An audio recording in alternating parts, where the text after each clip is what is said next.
when somebody from a community that is considered lesser than by the Zionist class, but then again, everybody's lesser, it's all about knowing one's place. And everything's fine until you decide to go in a direction that you shouldn't go in, which of course involves you showing up with a free Palestine regalia that the people in question didn't like. The Spike Lee picture, Colin, please. And just grab it from the internet if you have to.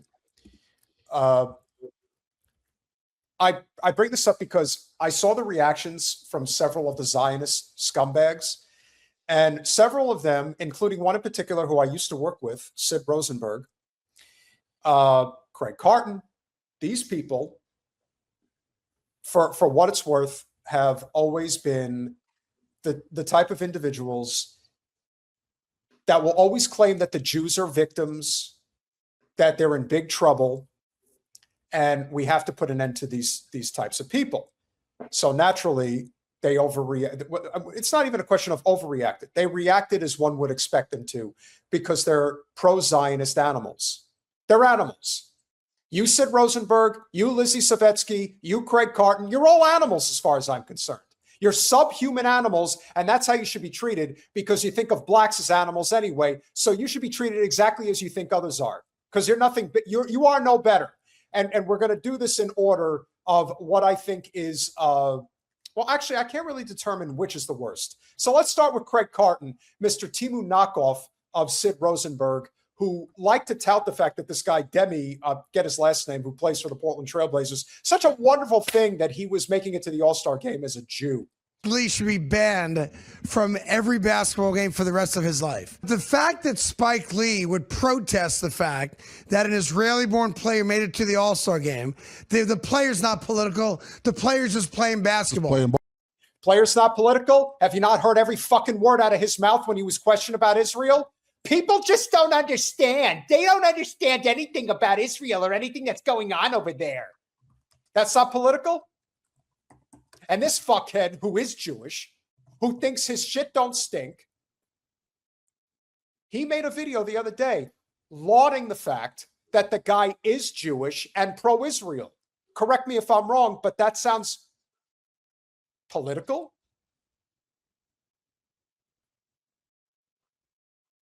Jen, I'll do this solo if you don't want. If you. Well, I just don't know. I mean, first of all, I thought you covered this. I understand. Like I feel like this is now the third conversation about this NBA game, and I have nothing more to say. I'm glad he wore that. I think he's got enough money that he doesn't give a shit what they're saying about him. And all the other stuff about the NBA, I feel like we've covered. So I don't have anything more to say about it. And it is definitely more for a pontification, because you have a lot to say about it. Okay, fine. If you want to bounce, it's fine. I know it's after 9:30. I want to get this in because there's going to be a shitload more stuff that I'm going to have to cover on Saturday, and I don't want to wait. Okay. Well, I was gonna do something for that other story, but I was trying to be okay. So you want me to pull it, and we'll do the other story. Let's do that, and I can come back to this. Do you want to do that? At this point, just finish the story. Like at this point, you just started it, so just finish the story. Oh. There's no place for this. Politics should not be involved in sports, which is why I don't want to get too involved in it. But the fact that the NBA allowed that to happen, and I'm sure at some level made this Israeli-born player feel a certain way when all he wants to do is play basketball, and now we're making political statements from a fan, not a player. If a player wants to do it, that's a player's prerogative. It's their game, not our game. But for the NBA to open up their doors and front row service to a despicable human being and allow him to make this Israeli-born player feel bad, he shouldn't be allowed in Madison Square Garden. He shouldn't be allowed in another NBA arena for a long time. You are all a bunch of soft-ass bitches. That's what you are. Every last one of you fucking people who are more loyal to Israel than you are to the United States, you can all get fucked. You're not tough, and you don't know jack shit about what you're talking about. And you're only reacting this way because he decided to wear a Palestine outfit. That's the reason. How about the fact that Noah fucking Tishby showed up courtside at the fucking All-Star game? You think she gives a flying fuck about basketball? No, she's there because that fuckhead is there. And how about the fact that Satan-Yahu Milikowski makes a statement about how you are all of us, Denny. You are all of our people showing up at the All-Star game. This is politics. So who in the fuck are you, Craig Carton? I'll tell you who you are. You're a joke, but you're not nearly as bad as the fuckhead. And I said it, Sid. You are a fuckhead for this. Sid Rosenberg. Spike Lee shows up to the NBA All-Star game, or one of the events. I don't know exactly when he wore it, wearing this pro-Palestine outfit. What a scumbag. I would go to a Knick game now, and I'm not going to encourage any violence, but somebody would probably have to stop me from not running up to Spike Lee and just knocking his ass out. Oh, I'd like to see you try that. I'd like to see how that would go.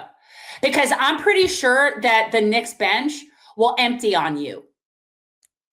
Here's a little history. That's what I think would happen. By the way, I can tell you right now, Sid Rosenberg takes performance-enhancing drugs, 1,000%.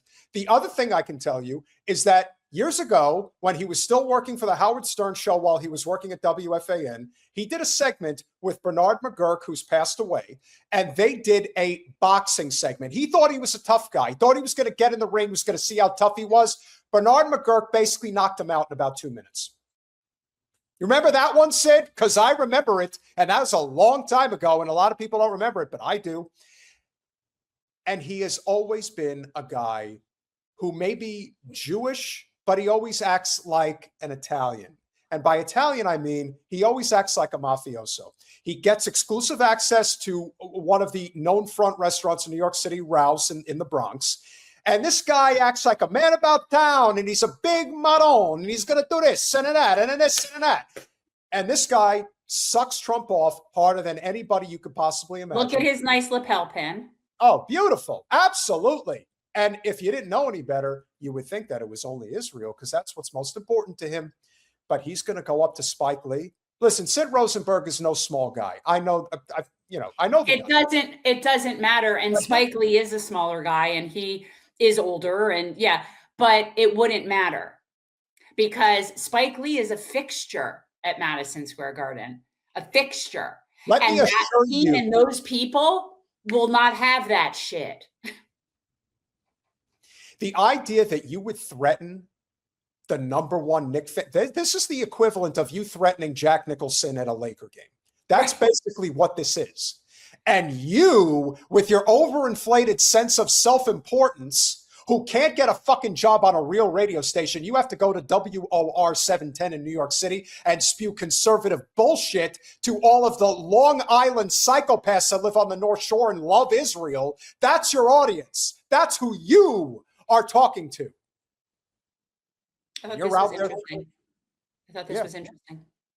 Listen, I didn't see it. What did it say? I can't see it because it's blocking the view right. It says, Peter, on THL, there was a mention that the Israeli NBA player was the only player with a flag on his jersey. Supposedly no American-born players had the American flag on their jerseys.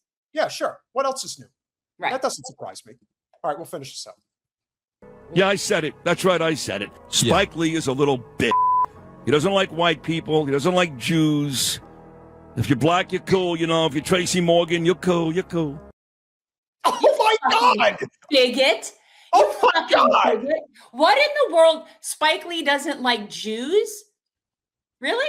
You mean he doesn't like Zios? Let me assure you, if all Jews are like you, Sid Rosenberg, you're right. He doesn't like Jews either. And he doesn't like white people. I wonder why. I wonder what why. the fuck is wrong with you, man? This is so infuriating to me because I feel like Black people have empirical evidence and life experience to show them that white people could be unsafe for them, right? Like that's their lived experience. And yet I find infinitely more white people that have issues with Black people, and it is nothing to do with their lived experience. Nothing. What reasonable thing do you like? What is it? The history of the white people being enslaved by the Black people that makes us a little hesitant around them because they destroyed our communities and abused us for so many centuries? I don't know. Triggered you have to be. I'm triggered right now. to say, I'm physically going to assault this guy who's half my size, and he should be banned from Madison Square Garden forever. Good luck with that. For wearing a Palestinian shirt. And the creme a la creme to tie it all together. And this is why when you are a rich bitch, which Lizzie Savetsky is. I hate giving her any airtime. I really do. You didn't tell me we were watching this. I don't like giving her airtime. I really don't want to. This bitch does not need to be promoted any further. This has already been shown. It's her shoving the Israeli flag in his mailbox, which is a violation of federal crime because she stuck something in the mailbox. But like, why do we want to give her airtime? Why? I won't give her airtime. Seriously, move on to the Swiss guy. I got a thing. Colin, do we have that picture real quick? Just remember, guys, Spike Lee lives rent-free and always will in your pathetic pea brain skulls. And as you would say, Am Yisrael Chai, as I like to say, just to give you a little bit of a rib, free Palestine from the river to the sea. They will be free and you will be no more, hopefully sooner rather than later. And Ramadan Mubarak, by the way.